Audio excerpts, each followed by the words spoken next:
Students, आप सभी का हमारे इस यूट्यूब चैनल में स्वागत है। स्टूडेंट्स, हम डिस्क्रीट मैथमेटिक्स का पेपर स्टार्ट कर रहे हैं। क्वेश्चन नंबर 1A से स्टार्ट करेंगे हम इसको। उसके बाद 1B 1C इस तरह का हर क्वेश्चन का अलग अलग से वीडियो बनाएंगे। फर्स्ट क्वेश्चन जो है, फर्स्ट डे का question, suppose n0 basically whole number से n यूनियन 0 n0 1 2 डॉट सब, ठीक है। Define n is less than equal to m in n0 if and only if there exist k belongs to n0, ठीक है, such that n equal to K M, ठीक है। यानी हमारे पास ये कब है, अगर डिविजर्स है तो, ठीक है। यानी m जो है वो less than equal to n होगा इफ एंड ओनली इफ अगर m जो है वो n को डिवाइड कर रहा होगा, ठीक है। Prove that n0 with less than equal to sign is a partially order set is n0 with less than equal to a chain, anti chain और नन, जस्टिफाई योर आंसर। तो ये question है, इसको हमें सॉल्व करना है। तो solve करना चालू करते हैं। तो बेसिकली हमारे पास गिवन क्या है, डिफाइन क्या है हमारे पास, we define m less than equal to n, m less than equal to n if m divides n, ठीक है। i.e. There exist k belongs to n0 such that n equal to K N, ठीक है students. अब हमें show क्या करना है, show करना है हमें n0 with less than equal to sign is a partially ordered set, ordered set, ठीक है। तो इसके लिए हम पहले रिफ्लेक्सिव प्रॉपर्टी शो कर लेते हैं। फर्स्ट रिफ्लेक्सिव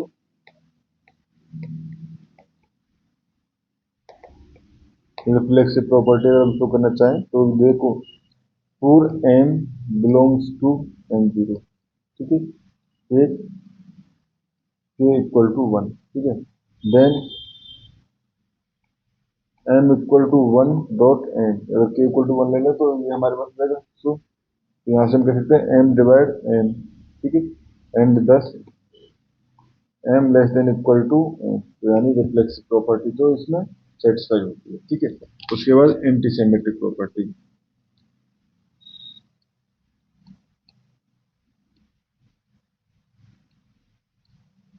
एंटीसिमेट्रिक प्रॉपर्टी अगर हम शो करें, सपोज कि m less than equal to n, ठीक है, suppose n is less than equal to n and n is less than equal to m। अगर इसमें ये दोनों कंडीशन होल्ड कर दिया तो उस कंडीशन में तो ये सिमेट्रिक हो जाएगा, ठीक है। अगर कंडीशन होल्ड नहीं करेगी तो उस कंडीशन हम कह पाएंगे कि ये हमारे पास एंटीसिमेट्रिक है। Then there exist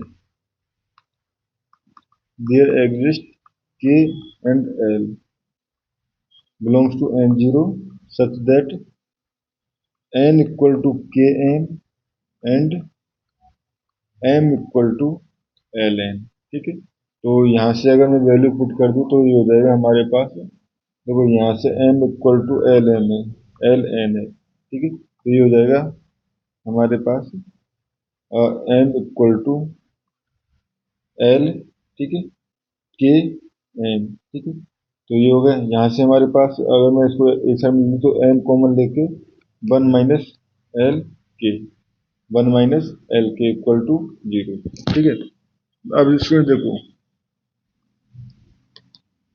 if m not equal to 0, ठीक है, if m not equal to 0 then 1 minus L K will be equal to 0, ठीक है, implies l dot K equal to 1, ठीक है, and l and k belongs to n0 which is possible,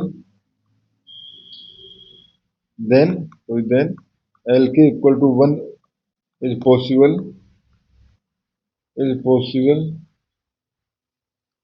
if and only if l equal to k equal to 1। तो यहाँ से कह सकते हैं हम n इक्वल टू m, ठीक है, n equal to basically m है या m इक्वल टू n, ठीक है। ये हो गया students. And second, if m equal to 0, ठीक है।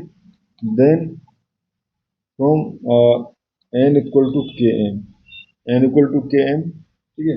अगर m इक्वल टू 0 है तो यहाँ से हमारे पास n इक्वल टू 0, अगेन हमारे पास क्या हो गया m इक्वल टू n, ठीक है। तो बेसिकली हर केस में in every case m equal to n, ठीक है।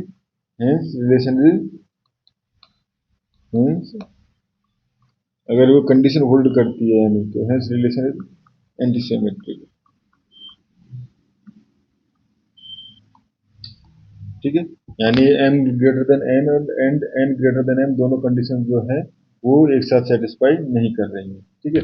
अब थर्ड है हमारे पास ट्रांसिटिव। तो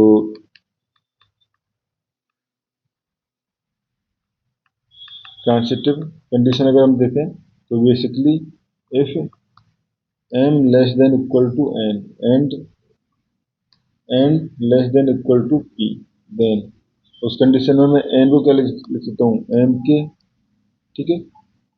अब हमें क्या शो करना है कि m जो है वो less than equal to n, या हम शो करें कि m जो है वो p को भी डिवाइड करेगा, तो हमारे पास रिजल्ट जो है वो ट्रू हो जाएगा। एंड मैं लिख सकता हूँ p इक्वल टू n के, ठीक है। p इक्वल टू n के, तो यहाँ से मैं लिख सकता हूँ p equal to n dot m K, ठीक है। p equal to n dot m K, ठीक है। तो ये लिख दिया हमने। अब एफ m एम हमने ऊपर कुछ लिया है क्या? हाँ, एम ऊपर कुछ ले चुके हैं तो एम मत लीजिए यहाँ पे, आपके लिए ठीक रहेगा। एम ना लेके पी इक्वल टू एल के लिए लिखते हैं, ठीक है। अभी चलो एम ले लिया, कोई दिक्कत नहीं, आप उसको कंसिडर चेंज कर लेना एल में या किसी और वेरिएबल में, ठीक है। एम लेस देन एम चल जाएगा, ठीक है। हाँ ठीक है, बट एम के एंड ये हमारे पास अगर के है तो ये के वन लीजिए आप, ये के टू, ठीक है। इंटीजर तो अलग अलग होंगे ना, ये वाला टर्म, ठीक है। तो यहाँ से ये के वन के टू हो चुका है। अब यहाँ से ठीक है, ये हो गया। तो मैं p इक्वल टू क्या लिख सकता हूँ, जब n की वैल्यू लिखूँ तो m k1 k2, और चूंकि k1 k2 both are belongs to m0, ठीक है। तो यहाँ पे k1 k2 also belongs to m0, implies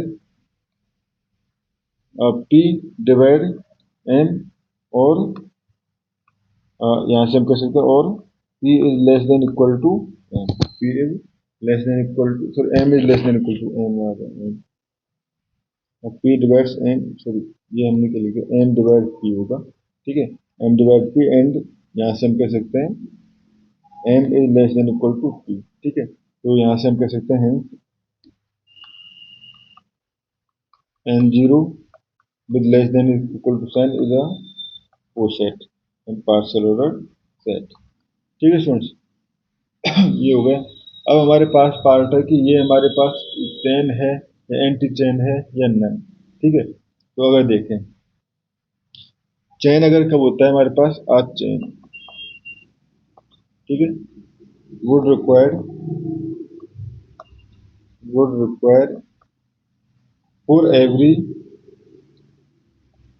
m n belongs to n0, ठीक है, m डिवाइड n और n डिवाइड m, ठीक है, आइदर, ठीक है, for every m n belongs to n0, हमारे पास या तो m डिवाइड n होना चाहिए हर किसी के लिए, या m डिवाइड m होना चाहिए, ठीक है।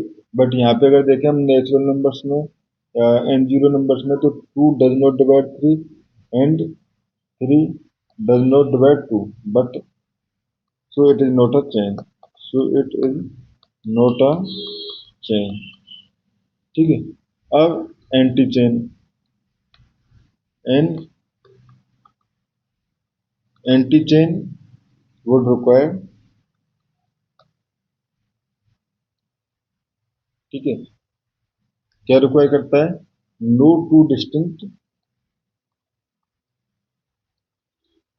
एलिमेंट्स आर कंपेरेबल, ठीक है।